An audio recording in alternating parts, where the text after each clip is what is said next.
ప్రేమగల పరలోక తండ్రి, సర్వశక్తిమంతుడా, సర్వాధికారి, మీ ప్రియకుమారుడు, మా ప్రభు రక్షకుడు, ఉన్నతముగా హెచ్చించబడిన యేసుక్రీస్తు వారి దివ్యమైన నామములో మీ పరిశుద్ధ పాదములతో సాగిలపడి మిమ్మల్ని పూజించుకుంటున్నాం. మీకు కృతజ్ఞత స్తోత్రములు. భూమి మీద మా జీవిత దినాలను మీరు పొడిగించారు, ఆరోగ్యం ఇచ్చారు, ఆహారం ఇచ్చారు. నాయన మీకు వందనము చెల్లించుకుంటూ ప్రభువా మిమ్మల్ని ఘనపరుస్తూ ఉంటున్నాం. మీ పాద సన్నిధిని సాగిలు పడుతూ ఉంటున్నాము. నాయన ఈ సాయంకాలము మీ వాక్య ధ్యానం కొరకై మమ్మల్ని మీరు సమకూర్చిన కొరకై స్తోత్రాలు. మీ మేలైన స్వరమును మాకు వినిపించము. పరిశుద్ధాత్మదేవా, మా హృదయములను తాకుము, మా జీవితాలను చక్కపరచము, మమ్మను నూతనపరచము, మీకు సమీపముగా మమ్మను ఆకర్షించము. వాక్యం నుంచి నిదాసుని బలపరచము. నాయన వైఫైలింగ్స్, కంప్యూటర్స్ ఇవన్నీ చక్కగా పనిచేయనట్లు దీవించండి. ప్రతి ఒక్కరూ శ్రద్ధ కలిగి మీ వాక్యం విని మా జీవితాలకు మేము అన్వయించుకొని మిమ్మల్ని మహిమపరిచే జీవితాలు మాకు దయచేయం. మీకే మహిమ చెల్లించుకుంటూ యేసు ప్రభు పరిశుద్ధ నామములో ప్రార్థించి వేడుకుంటూ ఉన్నాము తండ్రి, ఆమేన్. ఇప్పుడు మనము 2 పాటలు పాడుకుందాం, ఆ తర్వాత వాక్యం విందాం.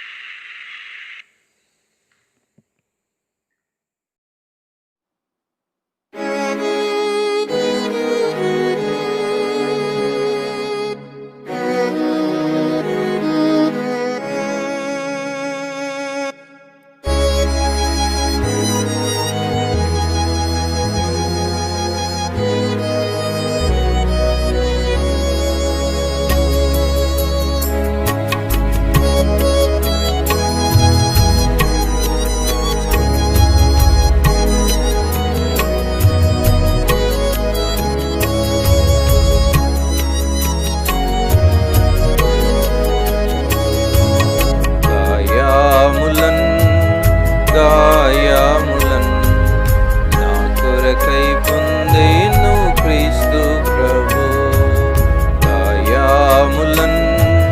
గాయములన్ నా కొరకై పొందెను క్రీస్తు ప్రభు.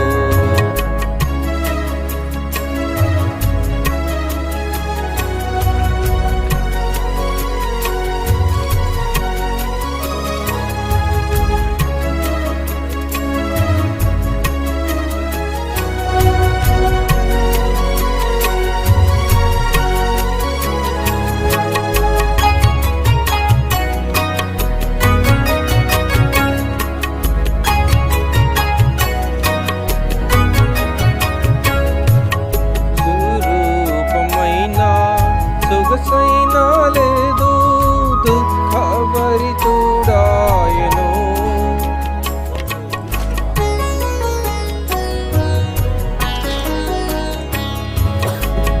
రూపమైనా సొగసైనా లేదు, దుఃఖభరితుడాయను. వ్యాధిగ్రస్తుడుగా వ్యాకులముందెన్ వీక్షించి త్రిప్పిరి ముఖము. వ్యాధిగ్రస్తుడుగా వ్యాకులముందెన్ వీక్షించి త్రిప్పిరి ముఖము.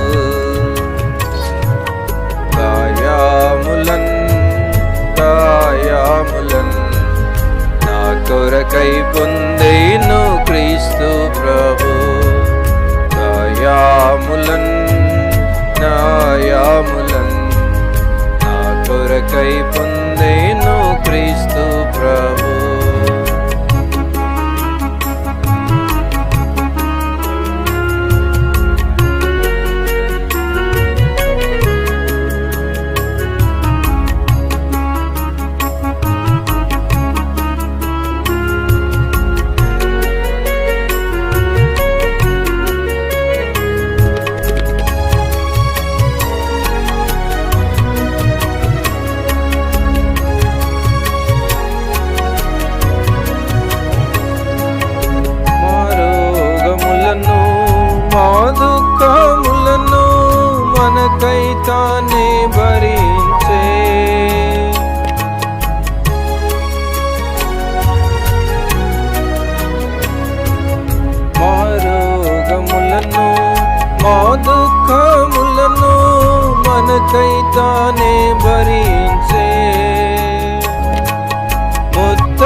క్రియలను బట్టి మైనలుగా కొట్టబడెను.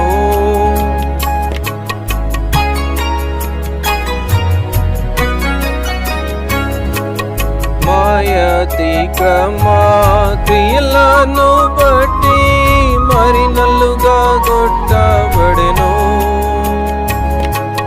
తాను పొందిన దెబ్బల ద్వారా స్వస్థత కలిగే మనకు.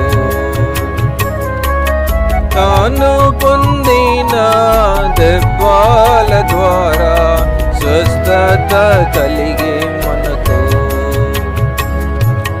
గాయాములన్ నా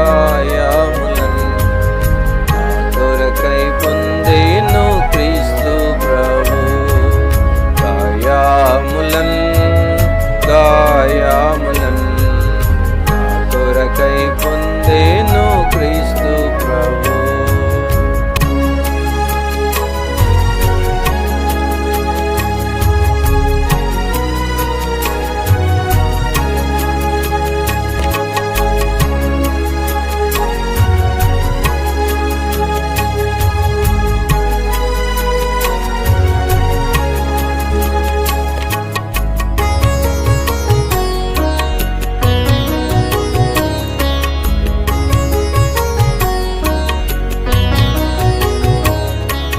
పాపంబు కపటంబు లేదు ప్రభునందు, మౌనము వహించే మనకై.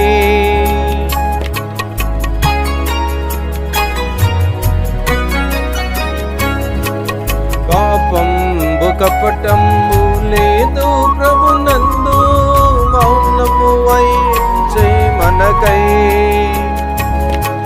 ప్రాణంబు మనకై ప్రియముగా నర్పించే ప్రభువే గోరా సిలువపై.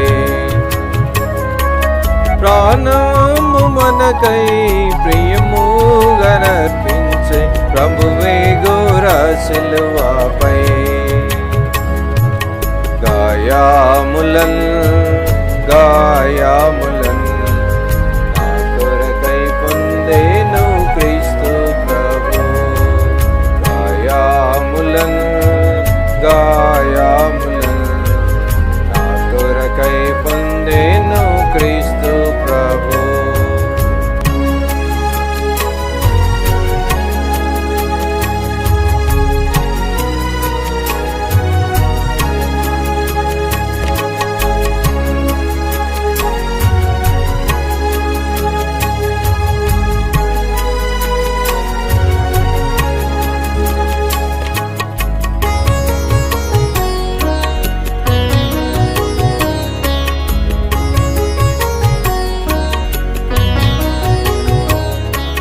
క్రీస్తు ప్రేమను మరువజాలము, ఎంతో ప్రేమించే మనలా.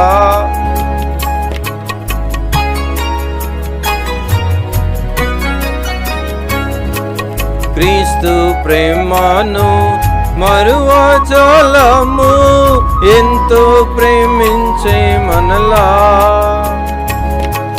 సిలువపై మేము గమనించమాకు విలువైన విడుదల కలిగే. సిలువపై మేము గమనించమాకు విలువైన విడుదల కలిగే. గాయాములన్ నా కొరకై పొందెను క్రీస్తు ప్రభు. గాయాములన్ నా కొరకై పొందెను క్రీస్తు ప్రభు.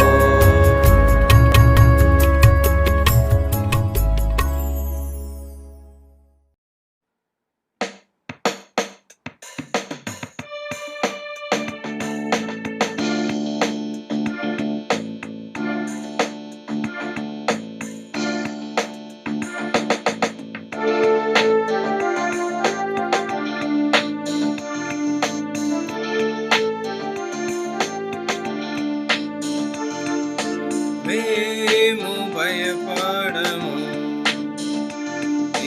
మేము భయపడము.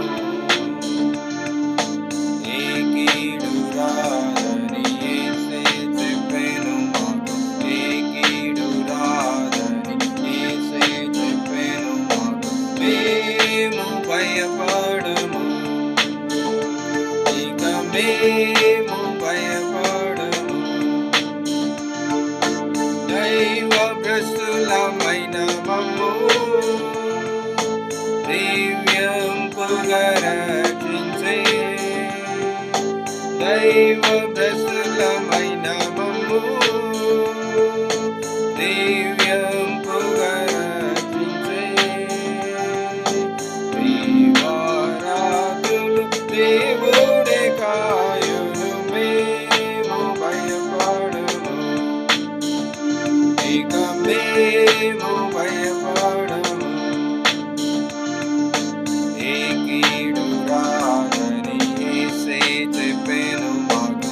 ఏ కీడు రాదని యేసే చెప్పెను మాకు. మేము భయపడము. ఇక మేము భయపడము. శత్రుకోటి మమ్ము చుట్టను. పాతాళము మృంగజుడను. శత్రుకోటి మమ్ము చుట్టను. పాతాళము మృంగజుడను. నిత్యుడు యేసు నిత్యము కాయును. మేము భయపడము. ఇక మేము భయపడము. ఏ కీడు రాదని యేసే చెప్పెను మాకు. ఏ కీడు రాదని యేసే చెప్పెను మాకు. మేము భయపడము. ఇక మేము భయపడము. అగ్ని పరీక్షలయందు వాగ్దానమిచ్చే మాతోనుండా. అగ్ని పరీక్షలయందు వాగ్దానమిచ్చే మాతోనుండా. ఏ గడి అయినను విడువాక కాయును. మేము భయపడము.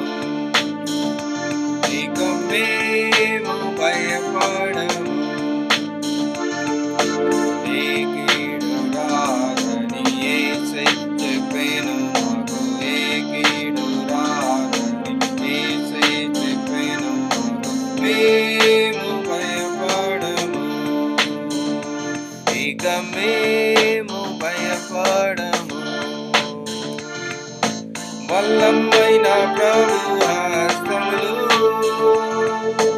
వలయము వలె మమ్ము చుట్టి.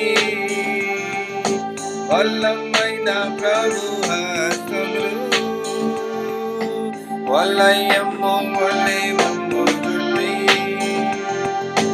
పలు విధములుగా కాపాడు. దేవుడు మేము భయపడము. ఇక మేము భయపడము. ఏ కీడు రాదని యేసే చెప్పెను మాకు. ఏ కీడు రాదని యేసే చెప్పెను మాకు. మేము భయపడము. ఇక మేము భయపడము.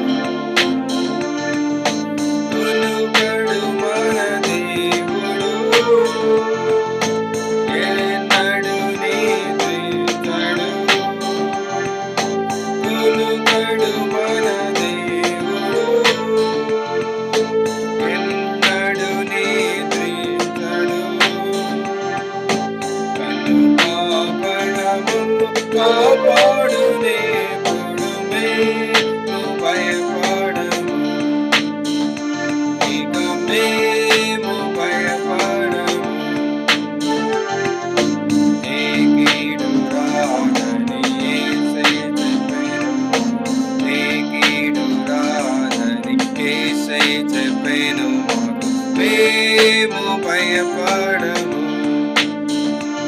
ఇక మేము భయపడము. జీవిత కష్ట నష్టములు ఆవరించి దుఃఖపరచా, జీవిత కష్ట నష్టములు ఆవరించి దుఃఖపరచా, దేవుడు రసగిన ఈవులనే తుజుమే భయపడము, ఇక మేము భయపడము. ఏ కీడు రాదని యేసే చెప్పెను మాకు, ఏ కీడు రాదని యేసే చెప్పెను మాకు, మేము భయపడము, ఇక మేము భయపడము. ఏ కీడు రాదని యేసే చెప్పెను మాకు, ఏ కీడు రాదని యేసే చెప్పెను మాకు, మేము భయపడము, ఇక మేము భయపడము. ఇయమందు మన శ్రమలన్నీ మహిమకు మార్చెడు ప్రభువు, ఇయమందు మన శ్రమలన్నీ మహిమకు మార్చెడు ప్రభువు. పరచి రోకేదమిలలో మేము భయపడము, ఇక మేము భయపడము. ఏ కీడు రాదని యేసే చెప్పెను మాకు, ఏ కీడు రాదని యేసే చెప్పెను మాకు, మేము భయపడము, ఇక మేము భయపడము, మేము భయపడము, ఇక మేము భయపడము.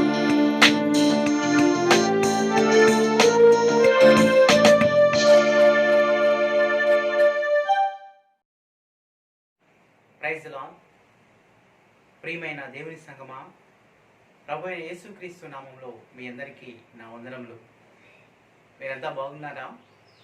రండి, ఈరోజు బైబిల్ స్టడీ నిమిత్తమై వాక్య భాగంలో నుండి 2 కొరింథీయులకు రాసిన పత్రిక 5వ అధ్యాయము 1 నుండి 4 వచనాల వరకు చదువుకుందాము.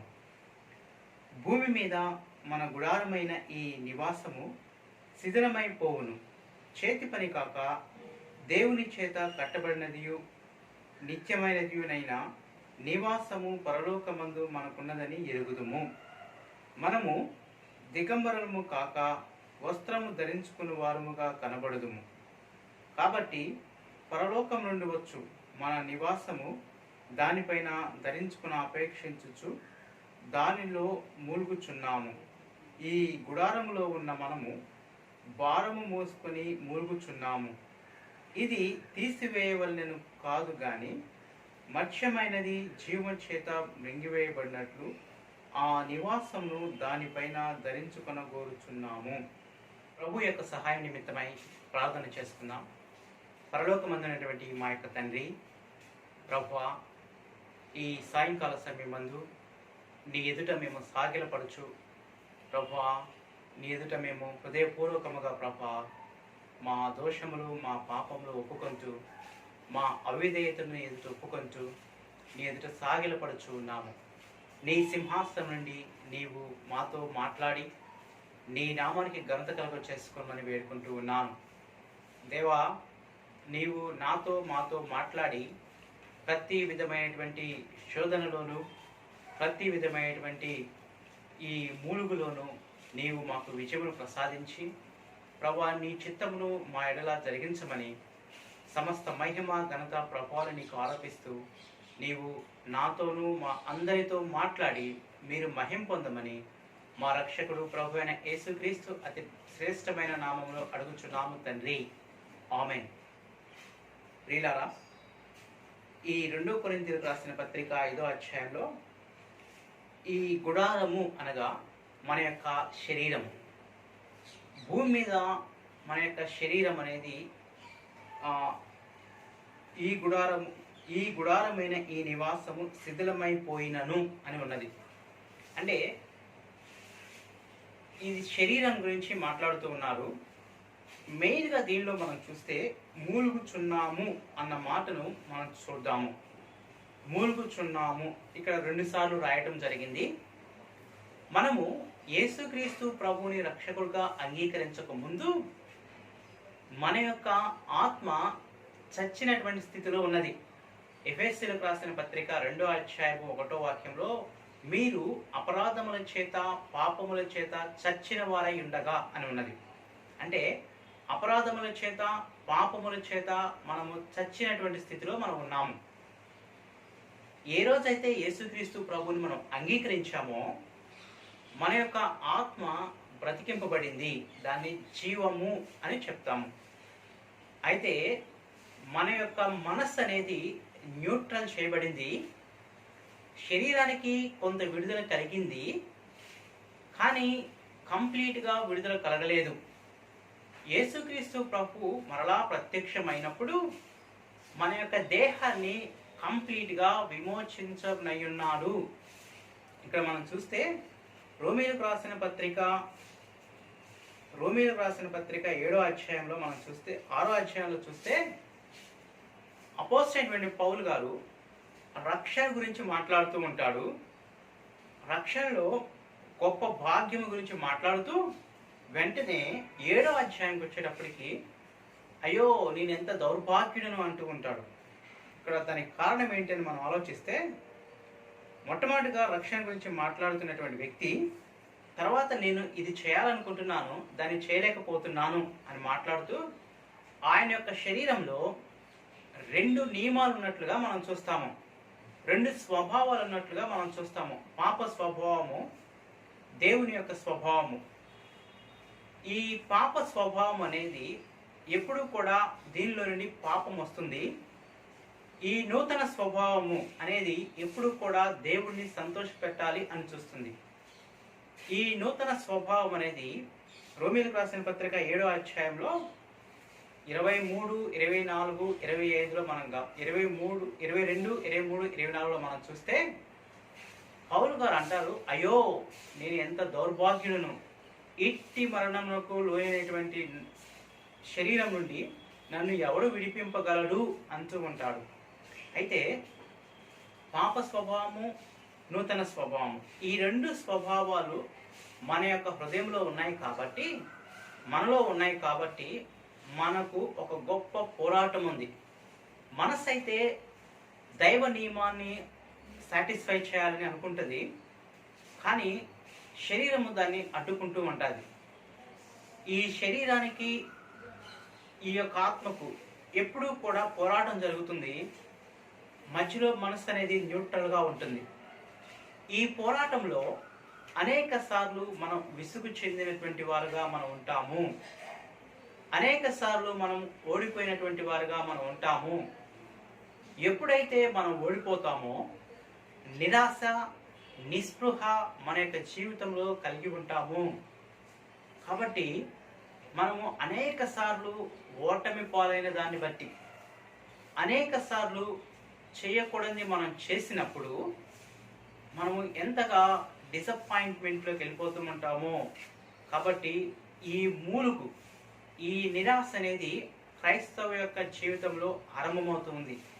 ఇక్కడ మనం చూస్తే 8వ అధ్యాయానికి వస్తే క్రీస్తు యేసునందు ఉన్నటువంటి వారికి ఏ శిక్షా విధి లేదంటాడు. అంటే యేసుక్రీస్తు ప్రభువును అంగీకరించిన వారికి నరకం లేదు, కానీ అయితే ఈ పోరాటం అనేది ఉంది క్రైస్తవ జీవితంలో.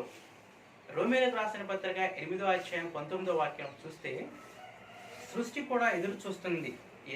ఏమని ఎదురు చూస్తుంది అంటే, దేవుని కుమారుల ప్రత్యక్షత కొరకు సృష్టి మిగులు ఆశతో తేరి చూచుచు కనిపెట్టుచున్నది. దేవుని పిల్లల చూడండి, దేవుని కుమారుల ప్రత్యక్షత కొరకు సృష్టి మిగులు ఆశతో తేర చూచుచు కనిపెట్టుచున్నది. ఏలైనగా సృష్టి నాశనముకు లోనైన దాస్యములో నుండి విడిపింపబడి దేవుని పిల్లలు పొందబోవు మహిమ గల స్వతంత్రమును పొందునను నిరీక్షణ గలదై స్వేచ్ఛగా కాక దాని లోబరిచిన వాని మూలముగా వ్యర్థపరచబడెను. చూడండి, దేవుని పిల్లల ప్రత్యక్షత కొరకు సృష్టి ఎదురు చూస్తూ ఉంది. కారణం ఏంటంటే, ఏదైనా వనంలో ఎప్పుడైతే మొట్టమొదటి పాపము అవ్వ ఆదంగా చేశారో వెంటనే ఈ సృష్టి శపింపబడింది. అయితే మరలా దేవుడు ప్రత్యక్షమైనప్పుడు, ఎప్పుడైతే దేవుడు ప్రత్యక్షమవుతాడో ఆల్రెడీ మన యొక్క మనసును దేవుడు న్యూట్రల్ చేశాడు. మన యొక్క ఆత్మను దేవుడు విడిపించాడు. మన యొక్క దేహాన్ని భవిష్యత్ కాలంలో ఆయన ప్రత్యక్షమైనప్పుడు విడిపింపబోతూ ఉన్నాడు. ఎప్పుడైతే ఆ శరీరానికి విమోచన కలుగుతుందో వెంటనే మన యొక్క జీవితంలో పాప స్వభావం అనేది ఉండదు.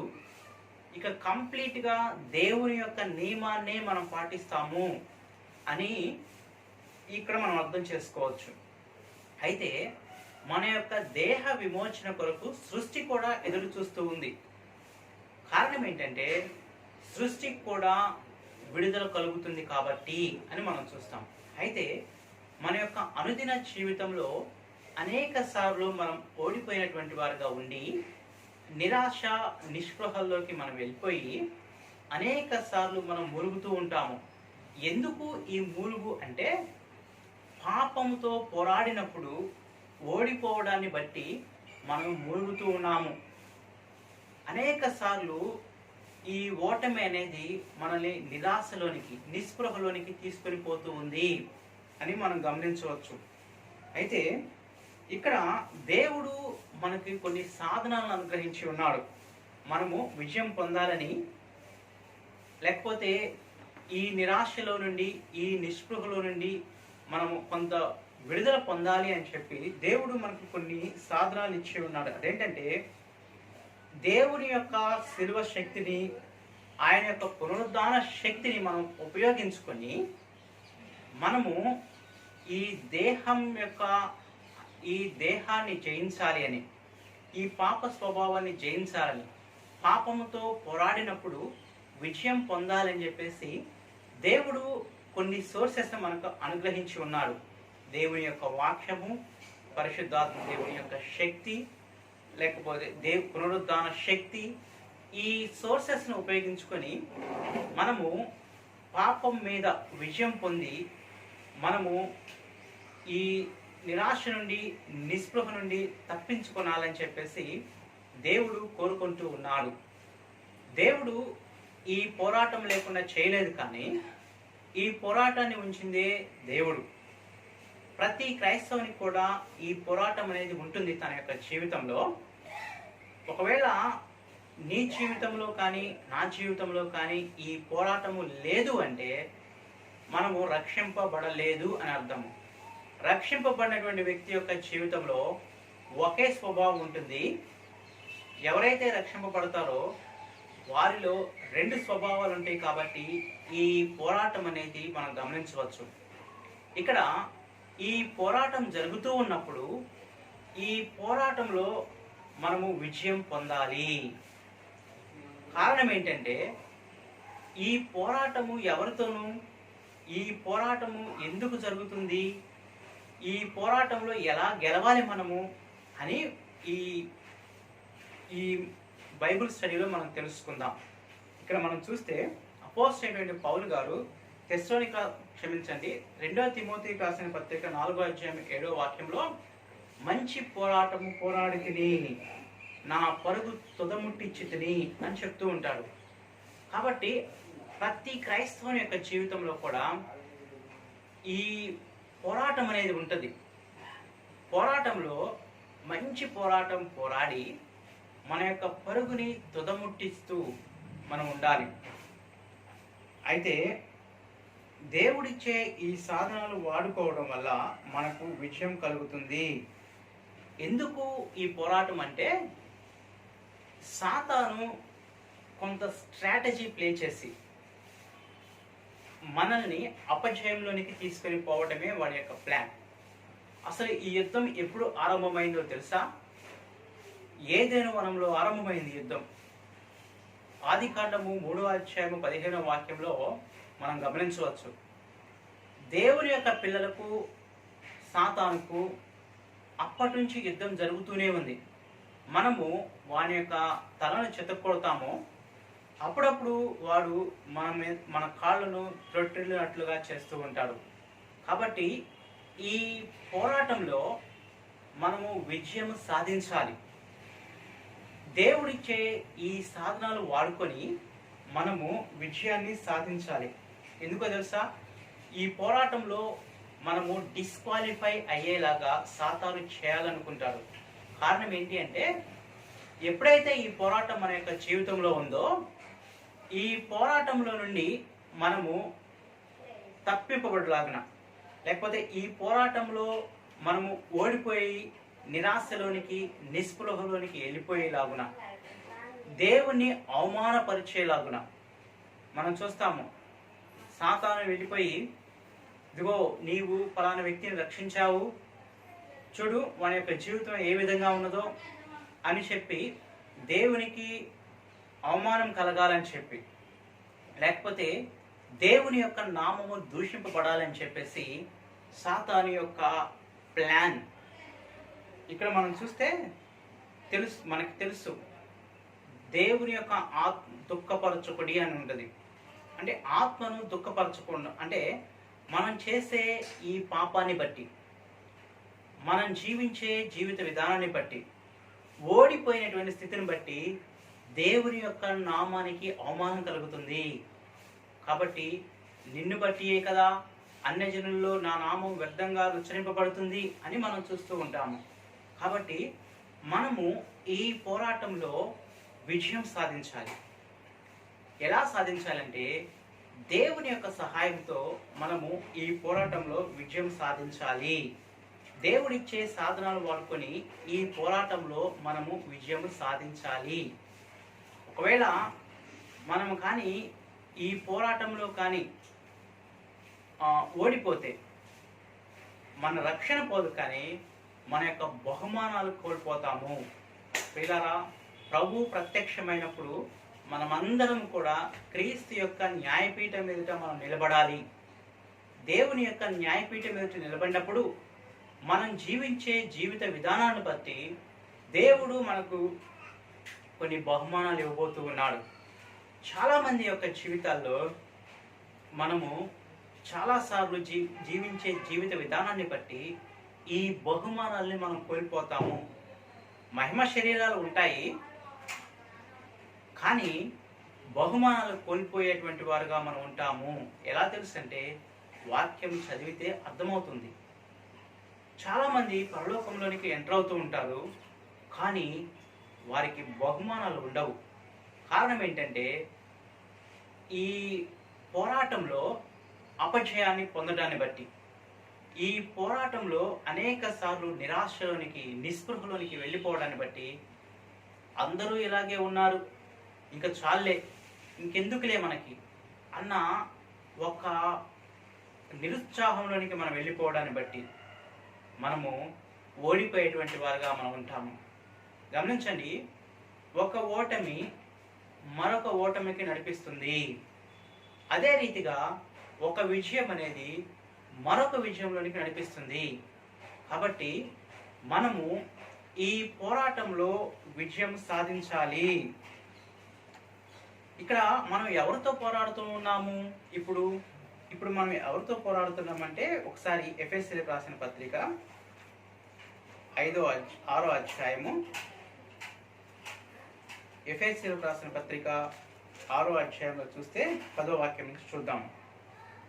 తదకు ప్రభు యొక్క మహాశక్తిని బట్టి ఆయన యందు బలవంతులైయుండుడి, మీరు అపవాది తంత్రమును ఎదిరించుటకు శక్తిమంతులగునట్లు దేవుడిచ్చు సర్వాంగ కవచము ధరించుకునిడి. ఎలైనగా మనము పోరాడినది శరీరులతో కాదు గాని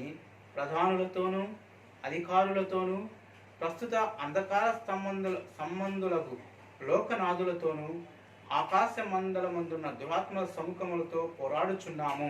ప్రియులారా, ఇక్కడ ఈ పోరాటం వెనుకున్నటువంటి వ్యక్తులు ఎవరు అంటే సాతాను, వాడి యొక్క అనుచరులు. ఈ సాతాను వాడి యొక్క అనుచరులు ఇక్కడ మనం చూస్తే నాలుగు రకాలైనటువంటి వ్యక్తులను మనం చూడవచ్చు. మొట్టమొదటిగా ప్రధానులు, రెండోది అధికారులు, మూడోది అంధకార సంబంధమగు లోకనాథులు, నాలుగోది ఆకాశమందున్న దురాత్మ సముఖములు. ఇక్కడ మనం చూస్తే మొట్టమొదటిగా ప్రధానులు. వీళ్ళు ఎవరు అంటే సాతానుతో కలిసి గొప్ప అధికారం కలిగినటువంటి వారు, సాతాను యొక్క ఆ సింహాసనం చుట్టూ కూడి కొన్ని ఆలోచనలు చేస్తూ కొన్ని స్ట్రాటజీస్ని అల్లేటువంటి వారు. వీళ్ళు చేసే పని ఏంటంటే సంఘంలోనికి లేకపోతే విశ్వాసంలోనికి ఏ విధంగా పాపాన్ని తీసుకొని రావాలి, లేకపోతే ఒక విశ్వాసని ఏ విధంగా పడద్రోయాలి అని చెప్పేసి ఒక అధికారంతో ప్రణాళికలను రచించేటువంటి వారు. వీళ్ళు ఆలోచనలు సాతానుకి లేకపోతే వారి యొక్క మండలికి లేకపోతే వారికి ఉన్నటువంటి ఈ అధికారులందరికీ కూడా ఆలోచనలు చెప్పి మనుషులను పడద్రోయాలని, అంటే దేవుని యొక్క పిల్లలను పడద్రోయాలని, సంఘంలోనికి పాపాన్ని తీసుకురావాలి అని చెప్పి, లేకపోతే విశ్వాసుల్ని నిరుత్సాహంలోనికి తీసుకొని రావాలి అని చెప్పి కొన్ని ఆలోచనలు చేసేటువంటి వారు ఈ ప్రధానులు. రెండోదిగా మనం చూస్తే అధికారులు. ఈ అధికారులు చేసేటువంటి పని ఏంటంటే ఈ ప్రధానులు ఏదైతే ఆలోచనలు చేశారో, ఏదైతే తీర్మానాలు చేశారో ఆ తీర్మానాలను అవలంబించేవారే ఈ అధికారులు. మూడోదిగా మనం చూస్తే లోకనాథులు. ప్రస్తుత అంధకార సంబంధులకు లోకనాథులు. ఇక్కడ మనం చూస్తే వీళ్ళు ఏం చేస్తారంటే ఈ లాను మొత్తాన్ని కూడా కంట్రోల్ చేస్తూ ఉంటారు. అంటే ప్రపంచంలో ఉన్నటువంటి ఈ న్యాయ సూత్రాలను లేకపోతే ఈ వ్యవస్థనంతా కూడా కంట్రోల్ చేస్తూ ఉంటారు. ప్రధానులైతే ఒక ఖండాల మీద అధికారం కలిగి ఉంటే ఆ అధికారాలు పాస్ చేసేటువంటి ఆజ్ఞలను అవలంబించేవారే, ప్రధానులు పాస్ చేసేటువంటి ఆజ్ఞలను అవలంబించేవారే అధికారులు. అయితే ఇక్కడ ఉన్నటువంటి ఈ అంధకార సంబంధమైనటువంటి, చూడండి, ప్రస్తుత అంధకార సంబంధమైన లోకనాథులు వీళ్ళు ఏం చేస్తూ ఉంటారంటే వీళ్ళు చేసే పని లోకంలో ఉన్నటువంటి వ్యక్తులను వీళ్ళు కంప్లీట్గా న్యాయ వ్యవస్థ మీద, లోకంలో ఉన్నటువంటి వ్యక్తుల మీద పనిచేస్తూ ఉంటారు. ఇప్పుడు మనం చూస్తాము అనేకమైనటువంటి ప్రదేశాల్లో, ఇప్పుడు అమెరికాలో ఉంది. అమెరికాలో గతంలో ఆ చట్టాల్లో బైబిల్ను ఉపయోగించేవారు, కానీ ఇప్పుడు బైబిల్ తీసేయాలి అనే చట్టాలు చేశారు. గతంలో ప్రార్థన చేసేవాళ్ళు, ఇప్పుడు ప్రార్థన చేయకూడదు అనే ప్రార్థన తీసివేశారు. కాబట్టి ఇలాంటి చట్టాలు చేయడానికి వీళ్ళు ఉపయోగపడుతూ ఉంటారు. వీళ్ళ యొక్క ప్రణాళిక ఈ విధంగా వాళ్ళు ఇంప్లిమెంట్ చేస్తూ ఉంటారు. ఇది ఎలా ఉంటుందంటే మనుషులందరినీ కూడా ఈ ప్రణాళికలో భాగంగా చేసుకుంటూ ఉంటారు. మొత్తాన్ని కల్చర్ని కానీ లేకపోతే ఈ శరీర సంబంధమైనటువంటి అన్నిటినీ కూడా దానిలో భాగమయ్యేటటువంటి విధంగా, ఉదాహరణకు చిన్నపిల్లలు ఉన్నారు, చిన్నపిల్లల్ని కంట్రోల్ చేయడానికి వీడు ఈ ఛానల్స్ వాడుకున్నాడు. మీకు తెలుసా, ఈ డిస్నీ వరల్డ్ అని మనం చూస్తూ ఉంటాం కదా, కార్టూన్ బొమ్మలు వస్తూ ఉంటాయి. దీనిలో ఉన్నటువంటి దాని వెనక ఉన్నటువంటి వారు ఎవరంటే సాతాను యొక్క అధికారం కింద లోబడినటువంటి వారు, సాతాను యొక్క చట్టానికి లోబడినటువంటి వారు, సాతాను యొక్క ఇష్టానికి లోబడినటువంటి వారు. చిన్నపిల్లల నుండి వారిలో క్రూరత్వం తీసుకురావడం కొరకు, చిన్నపిల్లల నుండి వాళ్ళని మోటివేట్ చేయడం కొరకు ఈ ఛానల్స్ని, ఈ మీడియాని, ఈ చట్టసభలను వీళ్ళే తయారు చేస్తారు. ఎందుకంటే మనం ఎలా చెప్పొచ్చు అంటే ఇవన్నీ డిస్నీ వరల్డ్ అనేది కదా, వీళ్ళంతా కూడా సాతాన్ని అనుచరులు. వీళ్ళకి వచ్చేటువంటి దశమ భాగాల్లో దాదాపుగా వీళ్ళకి ఇచ్చే కానుకలన్నీ కూడా, వాళ్ళ కంపెనీ నుంచి వచ్చే కానుకలన్నీ కూడా సాతాన్ యొక్క చర్చెస్కి వెళ్తాయి. వీళ్ళు ఏం చేస్తారంటే మనుషులను పట్టేస్తారు, మనుషులను లోపరుచుకుంటూ ఉంటారు. అలాగే మనం చూస్తే ఈ దురాత్మల తర్వాత ఆకాశమందున్న దురాత్మల సముఖములు. ఇక్కడ మనం చూస్తే ఇవి దురాత్మల సముఖం అనేవి చిన్న చిన్నవి కంట్రోల్ చేస్తుంటవి. మనము ఇవి ఎలా చెప్పగలము అంటే ఒరిజినల్ గ్రీక్ టెక్స్ట్లో మనం కానీ చూస్తే, కొంత స్టడీ చేస్తే ఈ ప్రధానుల గురించి కానీ, అధికారుల గురించి కానీ, లేకపోతే ఆకాశమండల దురాత్మ సముఖం గురించి కానీ, అండ్ ఒరిజినల్ గ్రీక్ టెక్స్ట్లో ఉన్నటువంటి విధానం ఏంటంటే మనకు ఏ విధంగా అధికారాలు అయితే ఉన్నాయో, మనకు ప్రధానమంత్రి, తర్వాత ఆయన యొక్క మంత్రి మండలి, అలాగే వాళ్ళకి ఉన్నటువంటి ఎంపీస్ కానీ, ఎమ్మెల్యేస్ కానీ ఎలా అయితే ఉన్నాయో, సాతాను వాళ్ళని పాలిస్తూ ఉంటాడు. ఒక మంత్రి, ప్రధానమంత్రి లాగా ఉంటే వాళ్ళ కింద ఉన్నటువంటి మంత్రి మండలి వాళ్ళు ఇంప్లిమెంట్ చేసే ప్లాన్ ఇంప్లిమెంట్ చేయడానికి ఇలా పెద్ద అధికారం నుండి చిన్న అధికారం వరకు సాతాను యొక్క రాజ్యం అనేది ఈ విధంగా ఉంది. వీళ్ళ యొక్క ప్లాన్ ఏంటంటే, వీళ్ళ యొక్క స్ట్రాటజీ ఏంటంటే విశ్వాసులను పడద్రోయాలి, విశ్వాసుల్ని డిస్క్వాలిఫై చేయాలి, బహుమానాన్ని దొంగిలించాలి అన్నదే వీళ్ళ యొక్క ప్లాన్. ఈ పాపం అనేది ఏ విధంగా ఉంటుందంటే మనము కొన్ని విషయాలు చూడవచ్చు. అంటే పాపము ఎందుకు అంటే వాడు ఈ అధికారాలను ఉపయోగించుకొని ఒక విశ్వాసని డిస్క్వాలిఫై చేయాలి, ఒక విశ్వాసని పత్రంలోనికి తీసుకొని రావాలి అనే ప్లాన్ రచిస్తూ ఉంటారు. ఈ పాపము ఏ విధంగా ఉంటుందంటే మొట్టమొదటిగా మనం చూస్తే డిసెప్షన్, మోసపరమైనటువంటిది. చూడండి, ఎప్పుడు కూడా పాపము ఎప్పుడు కూడా ఒక చేప కానీ మనం తీసుకుంటే, ఒక చేపని పట్టుకోవాలి అంటే మనం ఏం చేస్తామంటే ఆ గాలంలోకి ఒక ఎరవేస్తూ ఉంటాము. ఎరవేసి ఆ నీళ్ళలో వేసినప్పుడు ఆ ఎర్రగా కనిపిస్తూ ఉన్నప్పుడు, రమ్యమైనదిగా కనిపిస్తూ ఉన్నప్పుడు చేప వచ్చి దాన్ని పట్టుకుంటుంది. పట్టుకున్న వెంటనే దానిలో అది ఇరుక్కుపోతుంది, దాన్ని గట్టిగా ఆ చేపను పట్టేసుకుంటుంది లోపలటువంటి ఆ గాలం. అదే రీతిగా ఈ పాపము కూడా అంతే, మోసముతో. చూడండి, ఈ మోసానికి ముందు అబద్ధం ఉంటుంది. అబద్ధానికి జనకుడు ఎవడు అంటే సాతాన్. కాబట్టి ఈ పాపం ఎప్పుడు కూడా మోసము చేత. చూడండి, మన లోపల ఉన్నది ఒకటి, బయటికి కనిపించేది ఇంకొకటి. పైన ఒక పూత లాగా పూస్తూ ఉంటాడు అనమాట.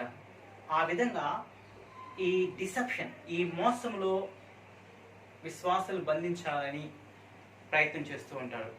పాపం ఎప్పుడూ కూడా డిసెప్షన్, మోసంతో కూడినటువంటిదిగా ఉంటుంది. రెండోదిగా చూస్తే మనకు డిస్బిలీఫ్ అంటే అపనమ్మకం. మనం చూస్తే మనం అనుకోవచ్చు, ఎందుకయ్యా అన్నీ నమ్ముతారు, కొన్ని ఉంటాయ్యా, కొన్ని పట్టించుకోవాలి, కొన్ని అలా ఉంటాయి, ఎందుకు ప్రతి విషయం అలాగే చేస్తారు మీరు? కొన్ని మీరు అది పాటించాలి, కొన్ని మీరు అవి చూడాలి, ప్రతి విషయంలో దేవుణ్ణి నమ్ముతా అంటావేంటి, అలా అయితే ఎలా అని చెప్పేసి అనేకులు లోకంలో నుండి వచ్చేసి మనకు చెప్తూ ఉంటారు. మొట్టమొదటిగా చూస్తే పాపం అనేది డిసెప్షన్. రెండోదిగా చూస్తే డిస్బిలీఫ్, అపనమ్మకమైనట్టుగా మనం చూస్తాం. రెండోది డైల్యూట్ చేస్తుంది. అంటే ఈ లోకంలో ఉన్నటువంటి వ్యక్తుల ద్వారా కానీ, ఈ లోకంలో ఉన్నటువంటి మనుషుల ద్వారా కానీ మెల్లిమెల్లిగా క్రమంగా ప్రవేశిస్తూ ఇది పాపము అని కూడా తెలుసుకోలేటువంటి స్థితిలోకి తీసుకొస్తుంది, డైల్యూట్ చేస్తుంది. తర్వాత డీవియేషన్. కొన్నిసార్లు షార్ట్ కట్ మెథడ్స్ అనేవి మన జీవితంలో, ఎందుకయ్యా ఇంత కష్టపడతావు, ఎందుకు ఇంత భారంగా, ఎందుకు నువ్వు ఇలా ఉంటావు, ఎందుకు క్రైస్తవ జీవితంలోకి వెళ్ళిపోయి ఇంత లంచాలు తీసుకోవు, లేకపోతే క్రైస్తవులోకి వెళ్ళి ఎందుకు నువ్వు సంపాదించుకోవా, లేకపోతే అలా చిన్న అబద్ధం చెప్తే నీ మీదకి అలా వస్తుంది కదా, లేకపోతే నువ్వు అలా జీవిస్తే నీకు ఏం ఉపయోగం అయ్యా, అప్పుడప్పుడు చిన్న చిన్న తప్పులు చేయి, అప్పుడప్పుడు చిన్న చిన్న అబద్ధం చెప్పు, ఏమవుతుంది, దానివల్ల నీకు వచ్చే నష్టం ఏంటి, కావాలంటే కొన్నిసార్లు నువ్వు ప్రార్థన కూడా చేసుకోవచ్చు కదా, ఈ విధంగా, లేకపోతే దేవుడు క్షమించమని అడగొచ్చు కదా, ఎందుకయ్యా నువ్వు ఇలా చేస్తావు అని చెప్పేసి ఈ విధంగా ఏం చేస్తుంటే కొన్ని షార్ట్ కట్ మెథడ్స్ ఎదుర్కోవయ్యా, ఎందుకు ఎంత కష్టపడతావు, ఎంత ప్రయాసపడతావు, ఎందుకు, ఇక్కడ చూడు ఎంత షార్ట్ కట్ ఉందో, షార్ట్ కట్ చూసుకోవయ్యా అని చెప్పేసి ఇది బోధిస్తూ ఉంటుంది. ఎప్పుడైనా తర్వాత చూస్తే డిజోబీడియన్స్, అవిధేయత. ఇక్కడ అవిధేయత అనేది అవిశ్వాసంలోనికి నడిపిస్తుంది. అవిశ్వాసము ప్లస్ అవిధేయత ఈ రెండు కలిపి అపవిత్రతలోనికి తీసుకొని పోతాయి. చూడండి, ఈ విధంగా మనము అపవిత్రులైపోతాం. చివరికి డిస్ట్రాక్షన్. మనము ఏదైనా వనంలో చూస్తే ఆదాము గారి యొక్క విషయంలో మనం చూడవచ్చు. అవ్వ పాపం చేసేటప్పుడు అవ్వమ్మ గారు ఏదో ఒకసారి ఆదికాండము 3వ అధ్యాయము ఇక్కడ చూస్తే 6వ వచనం, స్త్రీ ఆ వృక్షము ఆహారమునకు మంచిదియు కన్నులకు అందమైనదియు వివేకమిచ్చు రమ్యమైనదినై ఉండుట చూచినప్పుడు. ఇలా ఇక్కడ పాపము అనేది ఎంటర్ కాబోయేటప్పుడు ఇక్కడ పైన చెప్పబడినటువంటి ఈ డిసెప్షన్ కానీ, డిస్బిలీఫ్ కానీ, డైల్యూట్ కానీ, తర్వాత డీవియేషన్ కానీ, డిజోబీడియన్స్ కానీ, తర్వాత డిస్ట్రాక్షన్, ఇవన్నీ కూడా ఈ పాపంలో ఉంటాయి. ఒక పాపం జరిగింది అంటే ఇంత స్ట్రాటజీ ఉంటుంది. ఒకసారి గమనించండి, మనము తొందరపడుతున్నాము అంటే దానిలో ఒక శోధన దాగి ఉండొచ్చు. ప్రతి అవసరం వెనుక ఒక శోధన ఉంటుంది. సాతానికి ఉన్నటువంటి గొప్ప ఆలోచన ఏంటంటే, మనం యేసుక్రీస్తు ప్రభుని అంగీకరించక ముందు మనం ఏ పాపంలో అయితే ఉన్నామో ఆ పాపమును మన చేత తిరిగి చేయించడం అనేది వాడికి ఈజీ. నేను రక్షణ పొందక ముందు కానీ, లేకుండా రక్షణ పొందిన తర్వాత అయినా కానీ, నేను మాటికి చేసేటువంటి పాపాన్ని నా చేత చేయించడం అనేది సాతానుకు బహు ఈజీ. కాబట్టి వాడు ఏం చేస్తాడంటే మనల్ని డ్యామేజ్ చేయడానికి ప్రయత్నం చేస్తూ ఉంటాడు. మనల్ని శోధనలోనికి, కొన్ని అవసరతలు వస్తాయి మన కుటుంబంలోనికి, కొన్ని ఇబ్బందులు వస్తూ ఉంటాయి, దాని వెనుక శోధన ఉంటుంది. కాబట్టి మనం పాపం చేయడానికి ఇంత స్ట్రాటజీ అనేది ఉంటుంది. కాబట్టి మనం ఏం చేయాలంటే, మనము ప్రధానమైనటువంటి ఈ అటాక్స్ని ఎదుర్కోవాలి. సాతాను మన జీవితంలోనికి తీసుకొచ్చేటువంటి ఇవి, లేకపోతే ఈ ఇంకా ఉన్నాయి పాపం అంటే చాలా విషయాలు, కానీ కొన్ని మాత్రం మనం ఇక్కడ చూసాము. వీటన్నిటినీ మనము దేవుని యొక్క సహాయం చేత మనం ఎదుర్కోవాలి. చూడండి, ఇక్కడ మనం ఎఫెసీయులకు రాసిన పత్రికలో మనం చూస్తే, ఎఫెసీయులకు రాసిన పత్రిక 6వ అధ్యాయంలో మనం చూసాము. ఈ ఏమంటే, తోదకు ప్రభు యొక్క మహాశక్తిని బట్టి ఆయన యందు బలవంతులైనది. దాని గురించి తర్వాత మాట్లాడదాము. ఇప్పుడు మన యొక్క జీవితంలో ప్రధానమైనటువంటి అటాక్స్ ఏ విధంగా ఉంటాయి, సాతాను యొక్క అటాక్ అనేది మన యొక్క జీవితం మీద ఏ విధంగా ఉంటుంది, ఒకసారి కొరింథీయులకు రాసిన పత్రిక 10వ అధ్యాయము, 2 కొరింథీయులకు రాసిన పత్రిక 10వ అధ్యాయము, 2 కొరింథీయులకు రాసిన పత్రిక 10వ అధ్యాయము 4వ వచనం చూస్తే, మా యుద్ధోపకరణలు శరీర సంబంధమైనవి కావు గాని దేవుని ఎదుట దుర్గములను పడద్రోయజాలినంత బలము కలవై ఉన్నవి. మేము వితర్కములను దేవుని గురించి గూర్చిన జ్ఞానమును అడ్డగించు ప్రతి ఆటంకమును పడద్రోసి ప్రతి ఆలోచన క్రీస్తునకు లోబడినట్లు చెరపట్టి అని ఉంది. ఇక్కడ మనం చూస్తే ఇక్కడ 4 రకాలైనటువంటి స్ట్రాటజీస్, అంటే క్షమించాలి, 4 రకాలైనటువంటి అటాక్స్ మనం చూడగలము. ఎలా అంటే మొట్టమొదటిది దుర్గము. ఈ దుర్గం అంటే ఇంగ్లీష్లో దీన్ని స్ట్రాంగ్ హోల్డ్స్ అంటారు. ఇప్పుడు ఇది కట్టేది ఎవరు? ఇది కట్టేది సాతాను. ఎవరిలో కడతాడు? నీలోను నాలోను కడతాడు. ఎలా కడతాడంటే, అందరూ చేస్తున్నారు కదా, విశ్వాసులు అందరూ అలాగే ఉన్నారు కదా, లోకం అంతా అలాగే ఉంది కదా, లేకపోతే నీవు ఆ అవసరమైనటువంటి చూస్తున్నావేమో, లేకపోతే చూడకూడనివి చూస్తూ ఉన్నామేమో, ఏముందిలే అని ఈ విధంగా స్లోగా మనల్ని డైల్యూట్ చేయడం. ఇవి ఆరంభంలో మామూలుగా ఉంటాయి, తర్వాత రాను రాను అవి గడ్డకట్టుకుపోతాయి. ప్రియులారా, ఇది ఎలా ఉంటుందంటే,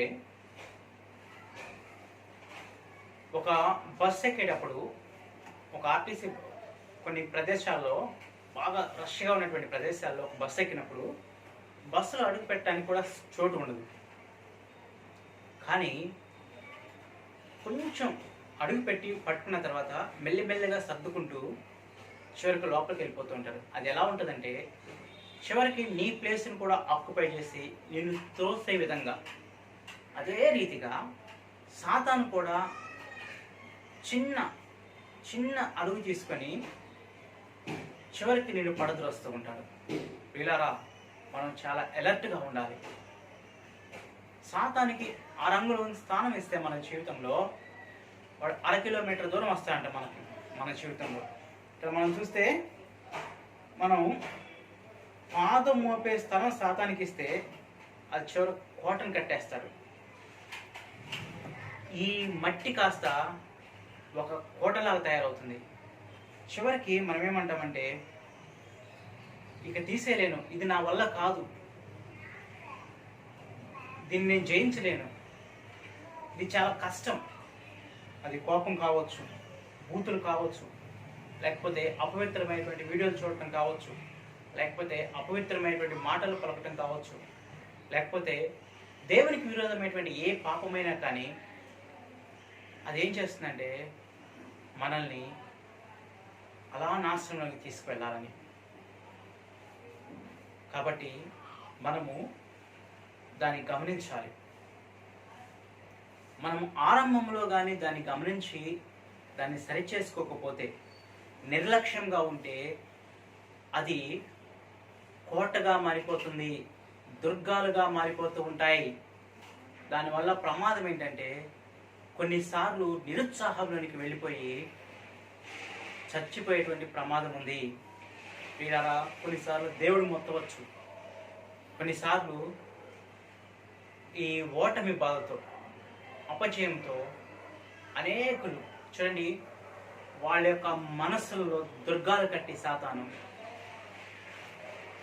వాళ్ళని ఇంకా నా వల్ల కాదు, ఇంకా నేను జయించలేను, ఇది నా వల్ల కాదు అని చెప్పేసి నిరుత్సాహంలోకి వెళ్ళిపోయి చివరికి ఆత్మహత్య చేసుకోవడానికి కూడా కారణం కావచ్చు.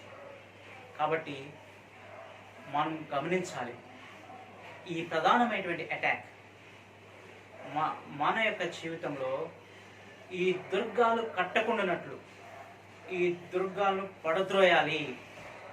మనం గమనించాలి ఇటువంటి దుర్గాలను. సాతాను కట్టేటువంటి ఈ దుర్గాలను ఆరంభంలో మట్టిగా ఉన్నప్పుడే మనం దీన్ని తీసివేసుకోవాలి. లేకపోతే ఒక కోటలా తయారైనప్పుడు దాన్ని తీసివేయడం చాలా కష్టం. చూడండి, ఇక్కడ దొంగ ఎందుకు వస్తాడు? దొంగతనం చేయడానికి, నాశనం చేయడానికి వస్తాడు. కాబట్టి మనము సాతానికి స్థానం ఇస్తే, వాడి పాదం పెట్టుకోవడానికి స్థానం ఇస్తే మనం నాశనం చేస్తాడు. ఇవి కొన్ని నమ్మకాలు కావచ్చు, లేకపోతే ఈ తిండిపోతనం కావచ్చు, అబద్ధం కావచ్చు, వ్యభిచారం కావచ్చు, లేకపోతే మతపరమైనటువంటి సాంఘికమైన దుర్గాలు కావచ్చు, లేకపోతే మతపరమైనటువంటి కానీ మానసికమైనటువంటి దుర్గాలు కావచ్చు, ఏదైనా కావచ్చు. వీటి వల్ల మన యొక్క బహుమానాన్ని మనం పోగొట్టుకుంటాము. కాబట్టి ఒక విశ్వాసి పాపం చేసేటప్పుడు ఎంత ఆర్గనైజ్డ్ ప్లాన్ ఉందో, ఎంత ప్రణాళికాబద్ధమైనటువంటి ఈ ప్లాన్ ఉందో మనం గమనించాలి. సాతాను ఎంత స్ట్రాటజీ ప్లే చేస్తాడో మనం గమనించాలి. ప్రియులారా, ఒక యుద్ధం జరిగేటప్పుడు యుద్ధాన్ని చేయడానికి కావాల్సినటువంటి సామాగ్రిని, లేకపోతే ఏ విధంగా యుద్ధం చేయాలి, ఏ విధంగా అటాక్ చేయాలి, లేకపోతే ఏ విధంగా అంటే ఒక స్ట్రాటజీని ఏ విధంగా మనం తయారు చేస్తామో అదే రీతిగా ఒక విశ్వాసిని పడద్రోయడానికి, ఒక విశ్వాసి యొక్క జీవితంలో ఈ దుర్గాలు కట్టడానికి కూడా, లేకపోతే ఒక విశ్వాసిని నిరుత్సాహంలోనికి తీసుకెళ్ళడానికి, పాపంలోనికి తీసుకెళ్ళడానికి సాతాను ఎంత ప్లాన్ ఉంటుంది. కాబట్టి నేను దీన్ని గమనించాలి. సాతాను యొక్క ప్లాన్ని, సాతాను యొక్క ప్రణాళికను మనం ఎరిగినటువంటి వారుగా మనం ఉండాలి. వాడు ఎంతో సీనియర్. నిన్ను నన్ను ప్రభువులోకి నడిపించినటువంటి వ్యక్తిని కూడా వాడు చూశాడు. ఆది కాలంలో నుండి ఇప్పటి వరకు అనేకమైనటువంటి విశ్వాసాన్ని వాడు చూస్తూనే ఉన్నాడు. కాబట్టి మనము సులువుగా చిక్కులు పెట్టే పాపాన్ని మన జీవితంలో ఉంచుకోకూడదు. మనము అనేక సార్లు తిరిగి మరలా చేసేటువంటి ఈ పాపము ఒక దుర్గంగా మారుతుంది. ఎంతగా ఉంటుందంటే మనం తీసివేయన తర్వాత. కాబట్టి ఆరంభంలోనే దాన్ని తుంచివేయి. ఆరంభంలోనే ప్రభు యొక్క సహాయం తీసుకో. ఒకవేళ నువ్వు కానీ ఇలాంటి పాపంలో ఉంటే, ఇలాంటి దుర్గం నీ జీవితంలో తయారవుతూ ఉంటే, అది పెద్ద కోటగా కాకముందే ఇప్పుడే దేవుడి దగ్గర సాగిలపడు. లేకపోతే ప్రమాదంలో పడిపోతావు, నాశనంలోనికి వెళ్ళిపోతూ ఉంటాం. రెండవదిగా మనం చూస్తే వితర్కము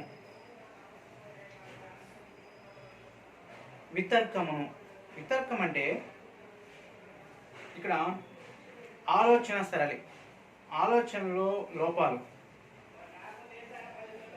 ఇక్కడ మనం చూస్తే మనం చేసే ఏ పాపమైనా సరే మన యొక్క మహిమను దొంగిలించేదిగా, మన యొక్క బహుమానాన్ని దొంగిలించేదిగా. కారణం ఏంటంటే నిత్యత్వం వరకు, ఈ నిత్యత్వం మొదలుకొని మన యొక్క క్షమించాలి నిత్యత్వం అంతా కూడా మనము అలాగే జీవించాలి. కాబట్టి మన యొక్క బహుమానాన్ని దొంగిలించడమే సాతాను యొక్క ప్లాన్. మనం అనేక సార్లు మనం చదువుతూ ఉంటాము, బైబిల్ చదువుతూ ఉంటాము, ఏదో కొన్ని ఆలోచన గుర్తుకొస్తే ఇంకా దీన్ని ఆపి మనం ఆలోచిస్తూ ఉంటాము. ఈ వితర్కానికి కారణమైనటువంటి అనేకమైన విషయాలు ఉండవచ్చు. అవి ఈ లోక సంబంధమైనటువంటి సినిమాలు కావచ్చు, లేకపోతే ఈ లోక సంబంధమైనటువంటి లిటరేచర్ కావచ్చు, లేకపోతే పెద్దల నుంచి కావచ్చు, లేకపోతే మనము రోల్ మోడల్గా తీసుకున్నటువంటి ఆ సినిమా యాక్టర్ కావచ్చు, లేకపోతే మన కులానికి సంబంధించినటువంటి అధిపతులు కావచ్చు. అత్యంత ప్రమాదకరమైనటువంటి విషయం ఏంటంటే మనము ఫలానా కులానికి చెందినటువంటి వారము కాబట్టి ఫలానా కులానికి చెందినటువంటి వ్యక్తిని మనం అనుసరించాలి. అత్యంత ప్రమాదకరమైనటువంటి విషయం. ఈ వ్యక్తుల్లో నుండి, వారి యొక్క జీవిత విధానాల్లో నుండి మనము అనేకమైనటువంటి ఆలోచనలు మన యొక్క జీవితంలోనికి, ఈ వితర్కంలోనికి మనం తీసుకొని పోతూ ఉంటాయి. ఈ ఆలోచనలోనికి మనం తీసుకొని పోతూ ఉంటాయి. యూనివర్సిటీలో ఉన్నటువంటి మనం చదువుతూ ఉంటాము, లేకపోతే అక్కడ ఉన్నటువంటి అనేకమైన లిటరేచర్, అనేకమైనటువంటి పుస్తకాలు రాయబడుతూ ఉన్నాయి. అవన్నీ చదువుతున్నప్పుడు అవన్నీ కూడా మన యొక్క ఆలోచనల సరళిని, మన యొక్క జీవిత విధానాన్ని ప్రభావితం చేసేవిగా ఉంటాయి. కాబట్టి ఈ వితర్కంలో, లేకపోతే ఈ లోకానుసారమైనటువంటి వాటిలో మనం చిక్కుకొనుకున్నట్లు మనం జాగ్రత్త పడాలి. మనం చదువుతూనే ఉంటాము, కానీ మన మనసు ఎక్కడో ఆలోచిస్తూ ఉంటుంది. మనం వాక్యం చూస్తూనే ఉంటాము, చదువుతూనే ఉంటాము, ప్రార్థన చేస్తూనే ఉంటాము, కానీ మన మైండ్ ఎక్కడో ఉంటుంది. కాబట్టి మన ఆలోచన విధానాన్ని లోపరుచుకోవాలి. మనం చూస్తే నెక్స్ట్ మాట ఏముందంటే, ఇక్కడ ప్రతి తలంపు క్రీస్తునకు లోబడినట్లు చేయాలి. లేదా మనం చూసాము, వితర్కములను దేవుని గురించిన జ్ఞానమును అడ్డగించు ప్రతి ఆటంకమును పడద్రోసి ప్రతి ఆలోచనను క్రీస్తునకు లోబడినట్లు చెరపట్టి. 4వదిగా మనం చూస్తే ప్రతి ఆలోచనను కూడా క్రీస్తునకు లోబడినట్లుగా మనం చేయాలి. లేదా మనం పాపం చేయడానికి ఇంత స్ట్రాటజీ ఉంది.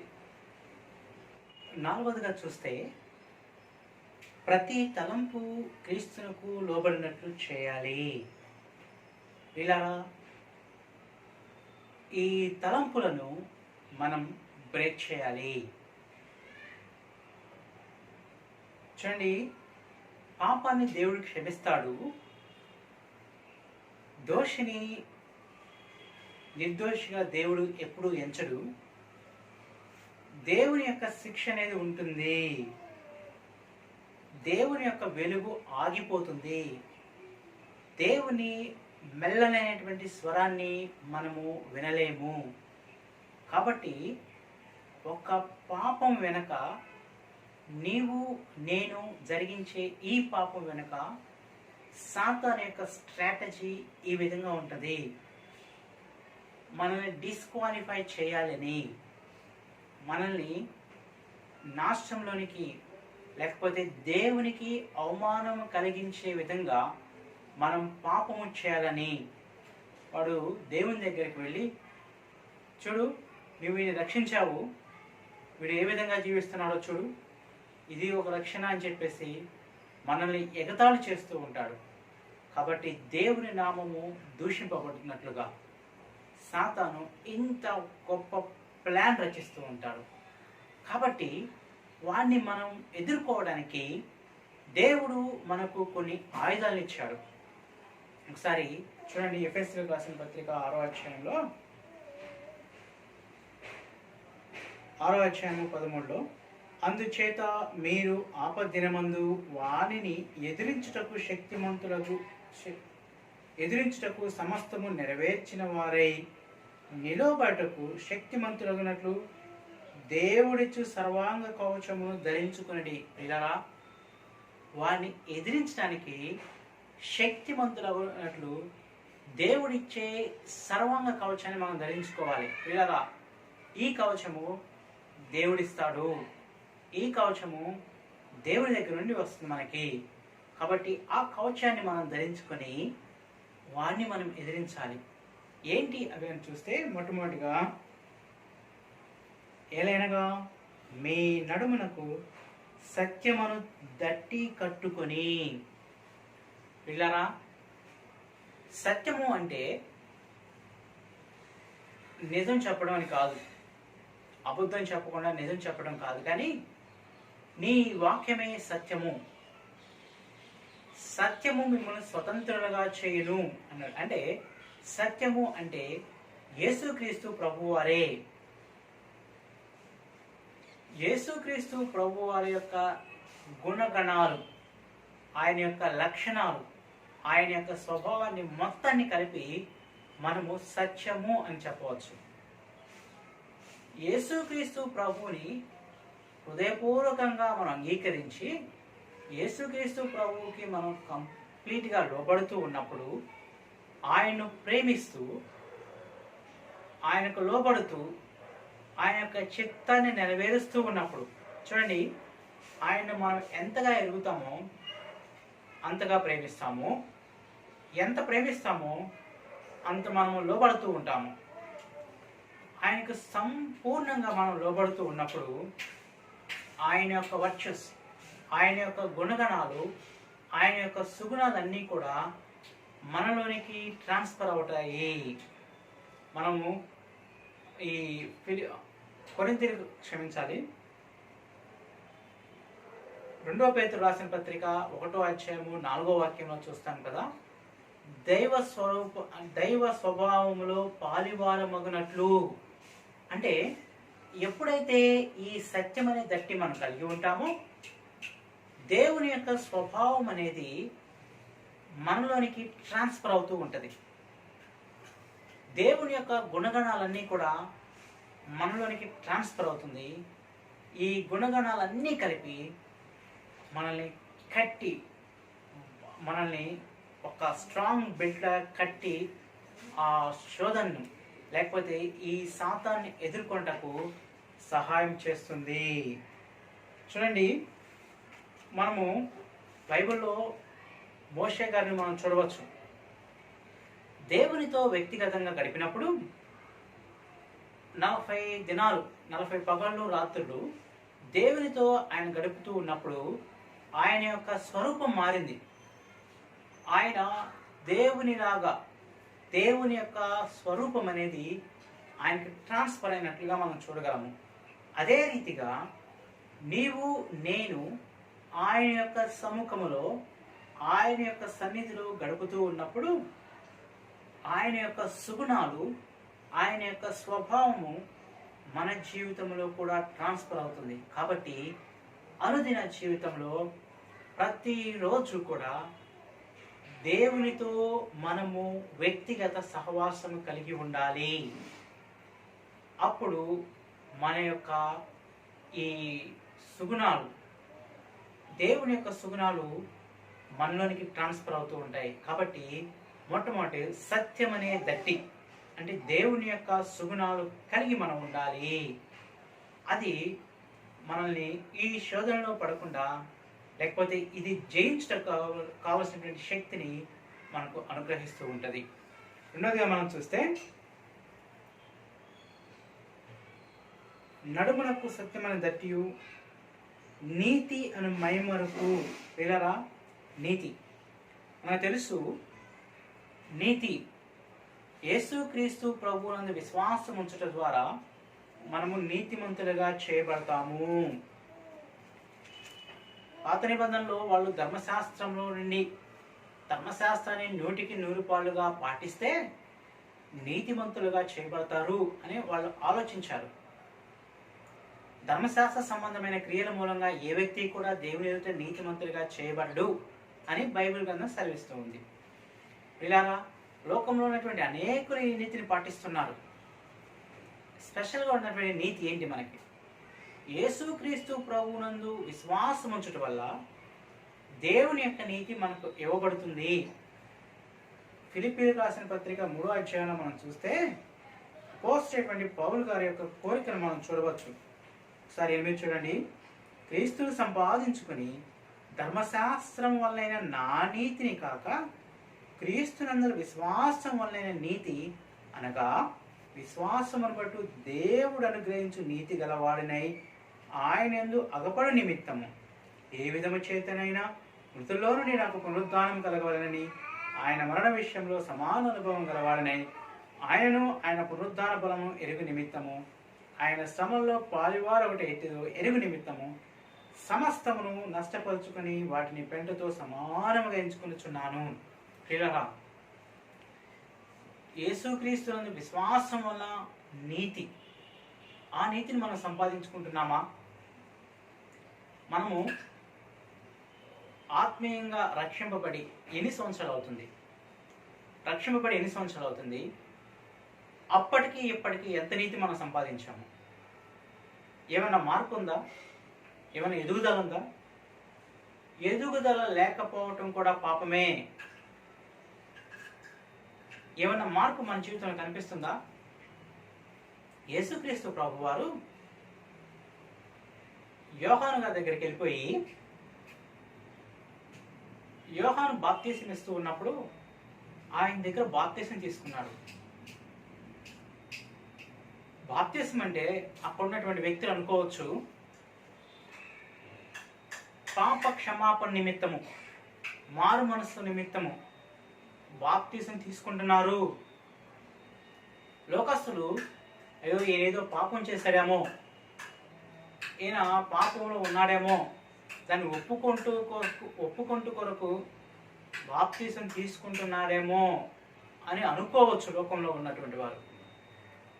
కానీ యేసుక్రీస్తు ప్రభువారు నీతి యావత్తు ఈ విధంగా జరిగించుడి అన్నాడు. అంటే నీతి యావత్తు ఈ విధంగా జరగాలి అన్నాడు. ఒక సీనియర్ అయినటువంటి వ్యక్తి ఒక జూనియర్ కింద ఎదగటం, ఒక గొప్ప వ్యక్తి ఒక వ్యక్తి కింద, ఒక సామాన్యమైనటువంటి వ్యక్తి కింద తగ్గి లోపడటం. ఇది నీతి అంటే. మనం ఎంత నీతి సంపాదించుకున్నాము? దేవుని యొక్క సముఖంలో మనము యేసుక్రీస్తు నందు విశ్వాసం ఉంచటం వల్ల నీతిమంతులుగా చేయబడుతూ ఉన్నాము. మనము క్రీస్తుని సంపాదించుకొని యేసుక్రీస్తు నందు విశ్వాసం వల్ల నీతిని మనం సంపాదించుకోవాలి. కాబట్టి ఇది కూడా మనకు ఒక చూడండి, మొట్టమొదటి సత్యమును దట్టి కట్టుకుని నీతి అని మైమరుపు తొడుక్కోవాలి. తర్వాత చూడండి, పాదములకు సమాధాన సువార్త వలనైన సిద్ధ మనస్సు తొడుగుకొని నిలవబడి. చూడండి, పాదములకు సువార్త సంబంధమైన సిద్ధ మనస్సు. లేదా 4 పత్రికలు తీసుకొని రోడ్డు మీదకి వెళ్ళిపోయి జనాలకి పత్రికలు ఇవ్వటం, దేవుని గురించి ప్రకటించడం కాదు. కానీ దీని యొక్క అర్థము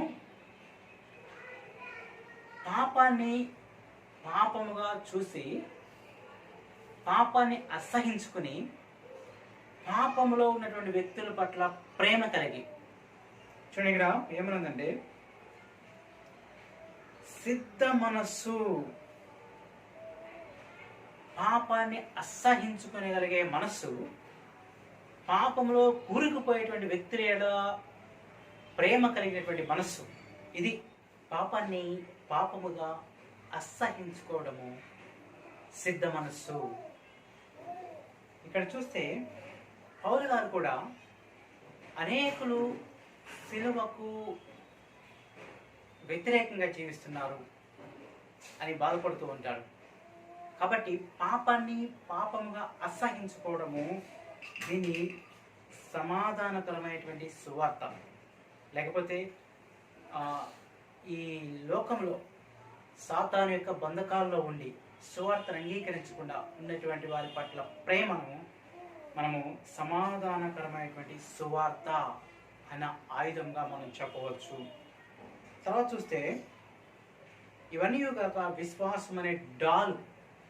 పిల్లల విశ్వాసం అనే డాలు అంటున్నారు. ఈ డాల్ మనం చూస్తే ఇది విశ్వాసము. అన్ని పరిస్థితులు బాగున్నప్పుడే దేవుడిని అంగీకరించడం కాదు, కానీ పరిస్థితులు బాగాలేనప్పుడు, లేకపోతే కష్టంలో ఉన్నప్పుడు, ఇరుకులో ఉన్నప్పుడు, ఇబ్బందుల్లో ఉన్నప్పుడు, పరిస్థితులన్నీ వ్యతిరేకంగా ఉన్నప్పుడు ప్రభువుని అంగీకరించడం, ప్రభువుకి లోబడటం. ఇక్కడ మనం చూస్తే ఒక ఎగ్జాంపుల్గా దానియేలు గారిని మనం తీసుకుంటే పాత నిబంధన గ్రంథంలో ఈ సంతతి వారిని బబులోనులోకి తీసుకెళ్ళిపోయి నపుంసకులుగా చేస్తారు అని చెప్పినప్పుడు ఈ వాక్యాన్ని ఎరిగినటువంటి దానియేలు నపుంసకునిగా చేసినప్పటికీ కూడా ఆయన ఏమాత్రం కూడా భయపడలేదు, ఏమాత్రం కూడా దేవుని నిందించలేదు. ఆయన దేవుని ఇంకా ప్రేమిస్తూనే ఉన్నాడు. పరిస్థితులు అన్నీ వ్యతిరేకంగా ఉన్నా కూడా దేవుణ్ణి నమ్మటం, దేవుని మీద ఆధారపడడం, దీన్ని విశ్వాసం అనే డాలు అని మనం చెప్పవచ్చు. తర్వాత వచ్చేటప్పటికి ఇంకొకటి, దేవుని వాక్యమును ఆత్మ ఖడ్గమును. చూడండి, ఆత్మ ఖడ్గం అనే ఇంకొక ఆయుధం. చూడండి, దేవుని యొక్క వాక్యాన్ని గ్రీకులో 2 రకాలుగా ఉపయోగించబడింది. 2 మాటలు, ఒకటి లోగోస్, రెండోది రీమా. దేవుడు వెలిగించడం అంటాం. అంటే మనం బైబిల్ చదువుతూ ఉంటే పుస్తక జ్ఞానం అనేది మనకు వస్తుంది బైబిల్ చదువుతున్నప్పుడు. కానీ దేవుని యొక్క సముఖంలో వ్యక్తిగతంగా మనం గడుపుతూ ఉన్నప్పుడు దేవుని యొక్క సింహాసనం నుండి మనము ఆయన యొక్క స్వరాన్ని వినడానికి ఇష్టపడి ఆయన యొక్క వాక్యాన్ని మనం ధ్యానిస్తూ ఉన్నప్పుడు మనకు ఒక వెలిగింపు వస్తుంది.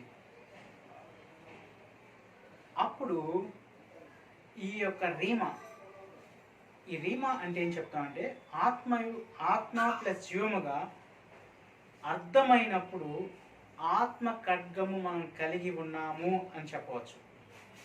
చూడండి, ఆత్మ ప్లస్ జీవము మనకు అర్థమైనప్పుడు మనము ఆత్మ ఖడ్గాన్ని కలిగి ఉన్నాము అని చెప్పవచ్చు. చూడండి, ఎన్ని ఖడ్గాలు చూసాం మనము.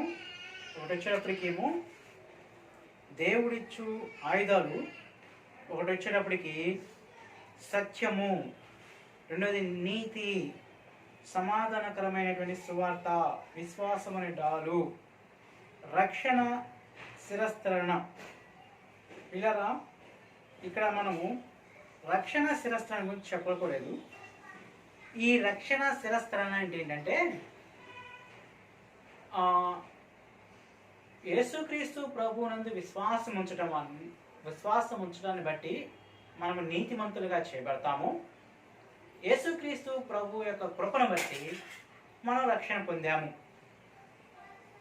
అంటే ఈ రక్షణ పొందటమే కాదు, కానీ రక్షణ పొందిన మనకు రక్షణలో అనేకమైనటువంటి రీసోర్సెస్ దేవుడు ఏర్పరిచాడు. వీటన్నిటి యొక్క సముదాయాన్ని మనము ఏమని చెప్పవచ్చు అంటే రక్షణని స్థిరస్థలన. చూడండి, ఇక్కడ మనం 6 చూసాము: సత్యము, నీతి, సమాధానకరమైనటువంటి సువార్త, విశ్వాసం అనే డాలు, రక్షణ అనే స్థిరస్థలన, వాక్యమను ఖడ్గము. పిల్లరా, ఈ ఆయుధాలు మనము ఉపయోగించుకొని సాతాను మీద మనము విజయం సాధించాలి. అంటే అపవాది మీద వాడి యొక్క తంత్రాలను మనం ఎదుర్కొనాలి. ఈ ఆయుధాలు ఎక్కడి నుంచి వస్తాయంటే ఈ ఆయుధాలు దేవుని యొద్ద నుండి మనకు వస్తాయి. కాబట్టి మనము చూసుకున్నటువంటి భాగంలో సాతాను ఒక స్ట్రాటజీ ప్లే చేసి మనల్ని బహుమానం పొందకుండా చేయాలని ఆలోచిస్తూ ఉన్నప్పుడు మనము దేవుని యొక్క సహాయం చేత దేవుని యొక్క ఆత్మ ఖడ్గాన్ని, దేవుని యొక్క ఆయుధాలని కలిగి వాడి యొక్క తల చెతక్కొట్టి మనము ఈ మూలుగులో నుండి విడుదలలోనికి, చూడండి, సంపూర్ణమైనటువంటి విడుదల కాదు, ఈ మూలుగులో నుండి విడుదలలోనికి మనం వస్తాము. చూడండి, చాలాసార్లు అనేకులు చెప్తూ ఉంటారు, సాతాన్ని మనము కంప్లీట్గా సాతాన్ని బంధిస్తున్నాను, సాతాను అది అక్కడికి వెళ్ళిపో, నరకంలోకి వెళ్ళిపో అని చెప్తూ ఉంటారు. అది మన పని కాదు. సాతాన్ని ఎదిరించడం మనం చేయాలి, దేవుని నమ్మాలి, విశ్వాసంలో మనం సాగాలి. అంతేకాని సాతాన్ని బంధిస్తున్నాను, సాతాను నరకంలోకి వెళ్ళిపో, అక్కడికి వెళ్ళిపో, ఇక్కడికి వెళ్ళిపో అని చెప్పడం కాదు. ఆ అధికారం మనకు లేదు, ఆ అధికారం దేవునిది. కాబట్టి మనకు ఇవ్వనటువంటి అధికారాన్ని మనం ప్లే చేయకూడదు. కాబట్టి మనము దేవుని యొక్క ఈ ఆయుధాలను వాడుకొని ఈ మూలుగులో నుండి విడుదలలోనికి మనం రావాలి. అట్టి కృప దేవుడు మనకు అనుగ్రహించును గాక. ఆమేన్. ప్రియులారా, కొన్ని ప్రకటనలు ఉన్నాయి, జాగ్రత్తగా వినండి. ప్రభు చిత్తమైతే వచ్చే ఆదివారం నుండి మనము యెహోవా షాలోములో, అదే రీతిగా యెరూషలేములో కొరటిపాడులో కూడా మనం ఆరాధన కొరకై కూడి వస్తాం. ఈ కరోనాకు ముందు ఏ రీతిగా మనము యెహోవా షాలోములో, యెరూషలేములో కూడి వచ్చి ఆరాధించినామో ఆ రీతిగా వచ్చే ఆదివారం నుండి ఆరాధన పరిచర్య కలిగిందా. ప్రార్థన చేయండి మంచి వాతావరణం కొరకును. మరి మరలా శుక్రవారం కూడా ఈ విషయాన్ని ప్రకటన చేస్తాం. మీరు కూడా ప్రార్థించండి, అందరికి కూడా తెలియచేయండి. ప్రార్థన చేసుకుందాం. ప్రేమగల తండ్రి, మీకు స్తోత్రములు. మీ జీవవాక్యం కొరకై మీకు వందనములు. మీరు మాకు ఇచ్చిన సర్వాంగ కవచాన్ని బట్టి స్తోత్రాలు. సర్వాంగ కవచాన్ని మేము ధరించుకొని మేము నిలవబడి శత్రువు యొక్క అగ్ని బాణములను ఆర్పివేయటకు మమ్మలను మీరు కనికరించము, బలపరచము. ప్రియ ప్రభువా, ఆత్మ అనుగ్రహించు. భారం కలది మేము మీ సన్నిధిలో ప్రార్థించే ప్రజగా చేయము. మీ వాక్య ఖడ్గాన్ని ధరించి ప్రతి విధమైన ప్రార్థన విజ్ఞాపనల చేత మేము జయం పొందేవారిగా ఉన్నట్టు కనికరించు. స్థానిక సంఘాలను ప్రతి బిడ్డను మీరు ఆశీర్వదించండి. నాయన, మాకు ఇచ్చిన ఆరోగ్య క్షేమాన్ని బట్టి మీకు వందనాలు. నాయన, మీ దాసుడు పాల్పొర దైవ సేవకుడు తిమోతి అయిన భార్య కొరకు ప్రార్థిస్తున్నా. మీరు వారిని సంపూర్ణంగా స్వస్థపరచము. హాస్పిటల్ నుంచి వారిని నాయన స్వస్థపరిచి తీసుకొని రండి. అయ్యా, మీకు స్తోత్రములు. నాయన, కోలుకున్న వారిని మీ శక్తితో బలంతో నింపి ముందున్న సేవకులకే సిద్ధపరచండి. దేవా, మమ్మల్ని అందరినీ మీకు అప్పగించుకుంటున్నాం. నా ఇటువంటి శాలయ మందిర విషయంలో రోజుల్లో కూడా మీ కార్యాలు జరిగించి మీరు మహిమ పొందు. మమ్మల్ని సంపూర్ణంగా మీ హస్తగతం చేసుకుంటూ మీ ఆత్మ స్వాధీనంలోనికి మమ్మల్ని తెచ్చుకొని యేసు ప్రభు పరిశుద్ధ నామములో ప్రార్థించి వేడుకుంటూ ఉన్నాము తండ్రి. ఆమేన్. మన ప్రభువును రక్షకుడైన యేసుక్రీస్తు వారి కృప, పరమ తండ్రి అయిన దేవుని ప్రేమ, పరిశుద్ధాత్మ సహవాసము మనకందరికీ సకల పరిశుద్ధులకును ఇప్పుడును ఎల్లప్పుడూ తోడయుండి నడిపించునుగాక. ఆమేన్.